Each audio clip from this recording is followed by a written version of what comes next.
Hello, I'm Endresen, and this is the second presentation in the panel of talks devoted to the Russian Constructicon resource at the Slavic Cognitive Linguistics Conference. The title of this talk is Semantic Classification of Constructions in the Russian Constructicon. My co-authors and co-presenters are Valentina Zhukova, Daria Mordashova, and Ekaterina Rakhilina. What we are going to present is a result of a joint work. Two more people contributed immensely to this study and deserve credit, Yanda and Vladimir Plungan. Here is the plan for this talk. First, we will address the question why we need an overall classification of constructions. Then we will explain how we did it and give an overview of the entire classification of constructions built as a multi-level hierarchy of classes, subclasses, semantic types, and subtypes. And finally, zoom in on a part of this classification, the class modality and its neighborhood. Let us start with the what for question. In recent decades, construction grammar has generated several studies of individual constructions found in various languages. Yet little is known about how the semantics of the entire system of constructions unfolds in a single language. Advocates of construction grammar hypothesize that a language is a structured inventory of constructions, a constructicon. But how can we test this hypothesis and how can we verify it? In particular, there are many questions we can ask from the theoretical perspective.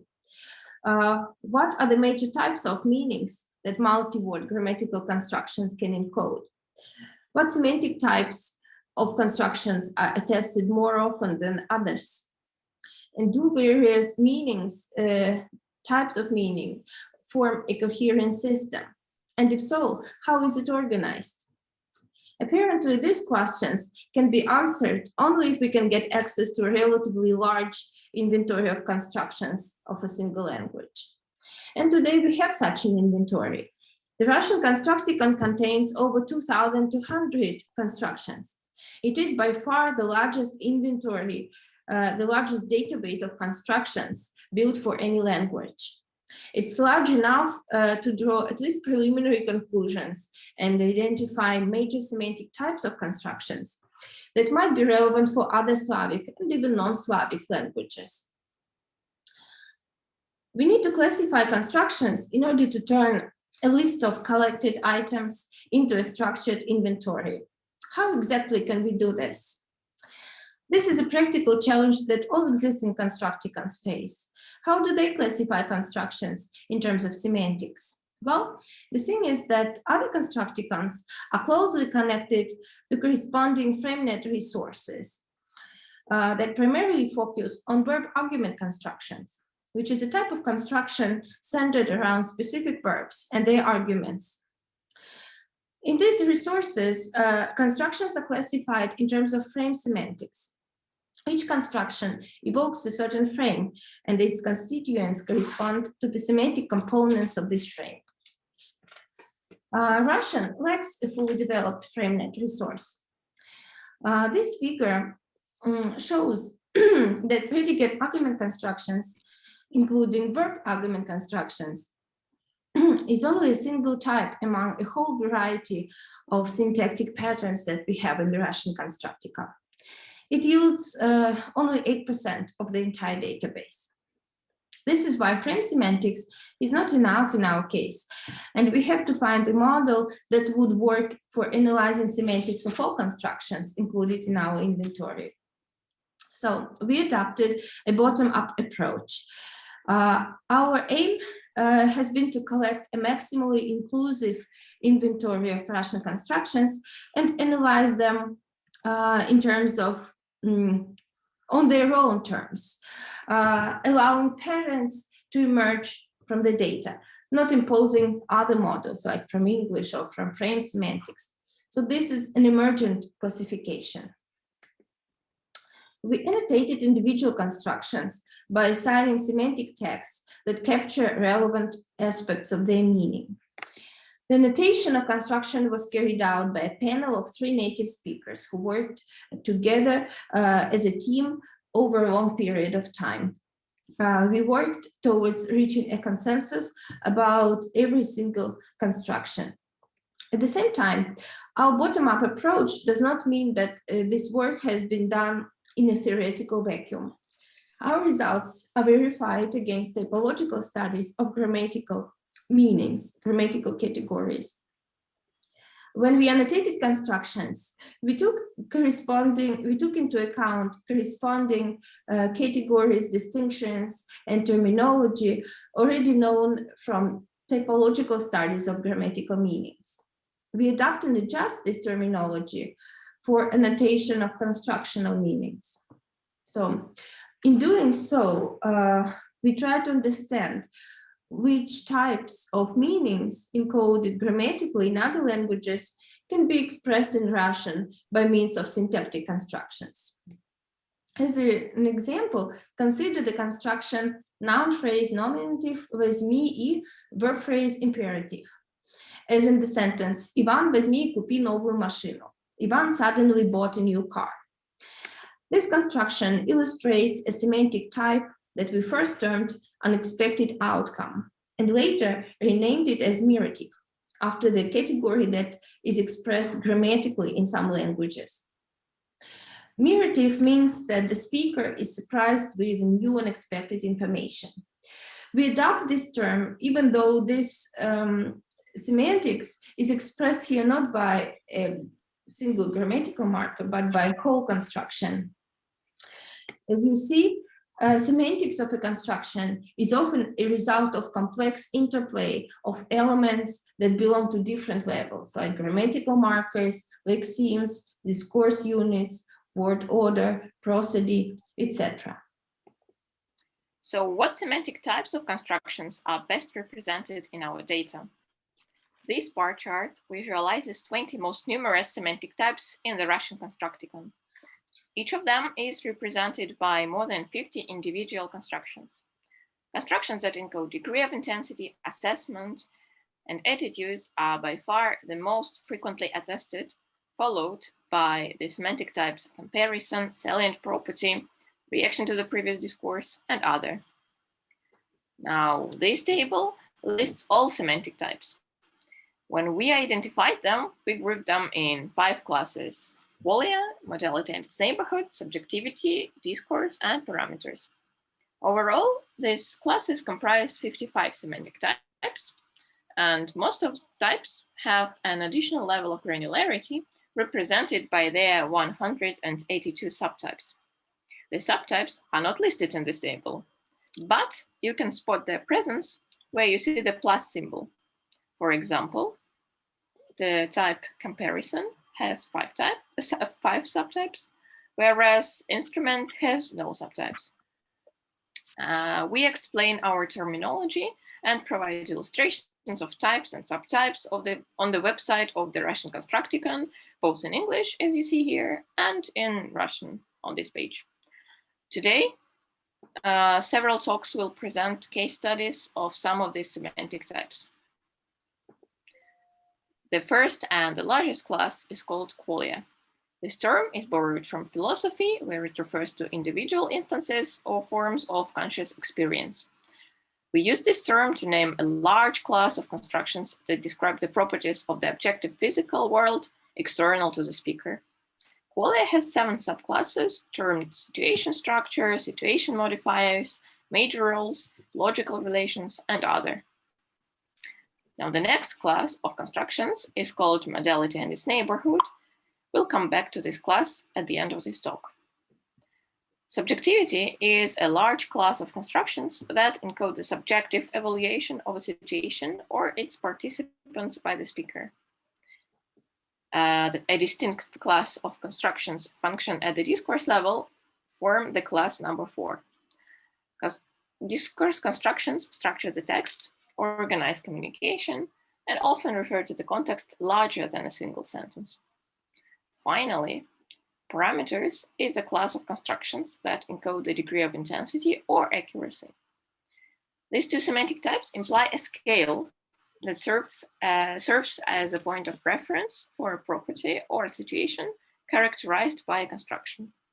Degree of intensity and degree of accuracy are the meanings that often build over other meanings. For example, temporal, spatial, or quantitative semantics. We can visualize this special status of this class as follows. All 5 classes are interrelated with each other, and parameters are placed vertically on the left.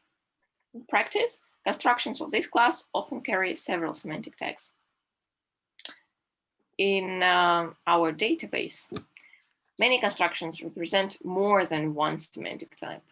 In fact, over 40% of constructions carry more than one tag to capture different aspects of their semantics. A good example comes from the construction clause и привет, literally clause and hello, as in the sentence «Он уже давно взял у меня эту книгу и привет, уехал в отпуск», meaning he borrowed my book a long time ago and suddenly disappeared, literal and hello, he left for vacation. Two important ideas about this construction are: a participant of a situation disappears, and it happens unexpectedly to the speaker. This construction simultaneously belongs to two semantic types: non-existence, subtype disappear, in the class qualia, and mirative, in the class subjectivity. This is a good example of how semantic types and classes can overlap at the level of individual constructions. And we can examine what kinds of overlaps are more frequently attested than others. Now, this figure shows the size of each class of constructions in terms of its type frequency. And this figure breaks this number down to measure the amount of overlap with other classes. These are the percentages of those constructions that belong to more than one class at the same time. We can make two important observations. First, overlap with other classes is attested in each class. Secondly, in subjectivity, and especially in parameters, the amount of overlapping constructions is very large. In parameters, the majority of constructions are overlapping. And this supports the idea that parameters express semantics that is often built over another meaning. Now let's have a closer look at the class modality and its neighborhood. This class comprises 301 constructions, and the structure of the class is visualized in the diagram. On the one hand, we adopt the traditional widely accepted approach and take a narrow understanding of modality that refers to root and epistemic modality. These semantic types form the core center of modality, as shown with a frame. On the other hand, we consider categories closely related to modality as its neighborhood, and we suggest that the neighborhood includes volition, causation, request, threat, prohibition, apprehension, and curse. In other words, we model this class as a radial category centered around the core, root, and epistemic model meanings, and also including several peripheral categories. In the diagram, general semantic types of constructions are visualized as boxes, and their subtypes are indicated with arrows. For example, the semantic type root modality has 4 subtypes corresponding to participant internal and participant external possibility and necessity. Numbers in parentheses are type frequencies of each semantic type and subtype. That is how many individual constructions in our database carry a certain tag. Solid lines indicate the relationships of semantic categories within the class, and dashed lines show the relationship across classes. Other classes are indicated with dotted blue lines here. For instance, volition has connections with most of the general types within the class, and possibility is related to actuality which simultaneously belongs to another large class, qualia. We use solid lines to indicate both conceptual links between the semantic types and also links at the level of individual constructions. To give you a few examples of constructions referring to the core and more peripheral categories, let's take a closer look at root modality, volition, and apprehension. The domain of possibility is represented by constructions denoting dynamic possibility, as in the construction «До Москвы из Лондона можно долететь за 4 часа», one can fly from Moscow to London in 4 hours, and also deontic possibility, which is indicated by the tag permission, which is more user-friendly for our resource.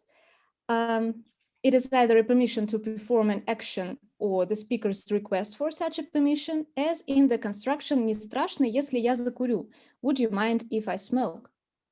Volition is closely related to the core central model meanings. It is included into the domain of root modality by some scholars.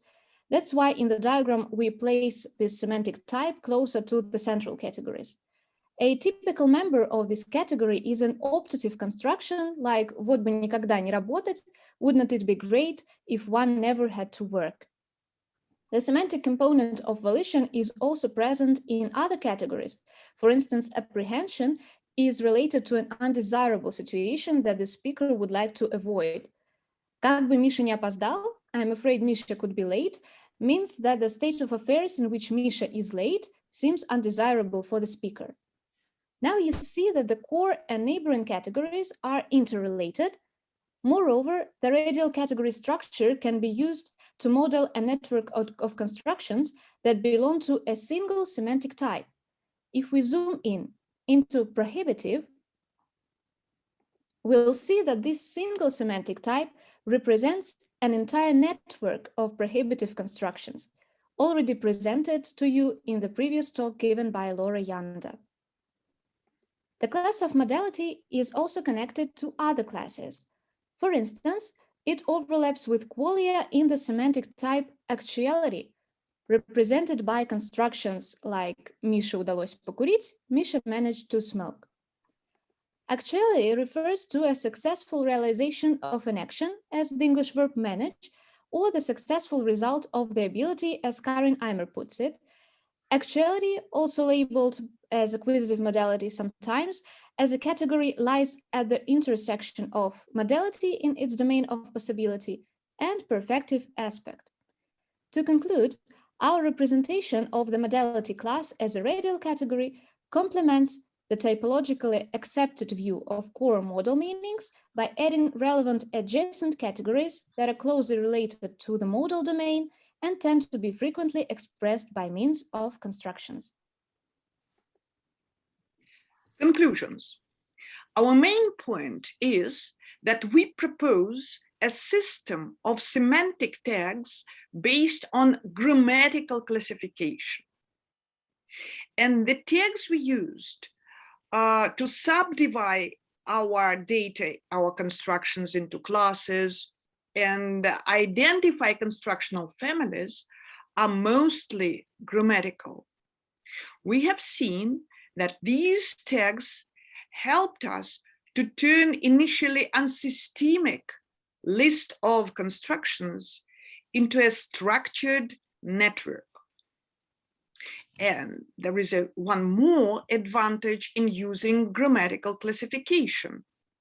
Grammatical tags are universal, and they are applied by typologists all over the world to different languages of different types. And that means that our methodology and our findings can also serve as a basis for cross-linguistic comparison. And that is very important for construction grammar theory. But there is one more dimension, purely practical, because our methodology can also serve as a starting point for building new Constructicon resources for other languages, starting with Slavic languages. Now, as for future research, So first of all, we can explore grammatical categories within a language. And think about what additional meanings are chosen by individual constructions when they express, for example, prohibitive semantics or large quantity semantics, and so on and so forth. Because being expressed with the help of grammatical means, these meanings are very poor. But as represented by constructions, as we have seen, they become richer. So what are these additional meanings they acquire when being expressed by constructions? And also, having such a huge database, we can look for correlations between grammatical meanings and the ways they are expressed in constructions, for example, dative constructions or instrumental constructions, and so on and so forth. And the second point is to explore typological comparisons across languages.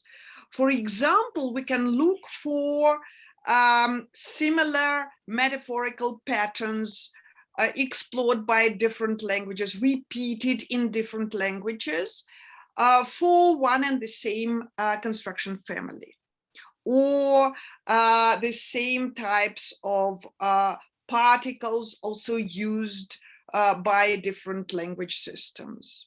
And vice versa, we can find specific anchor words and specific word order and specific types of semantic shifts in constructions.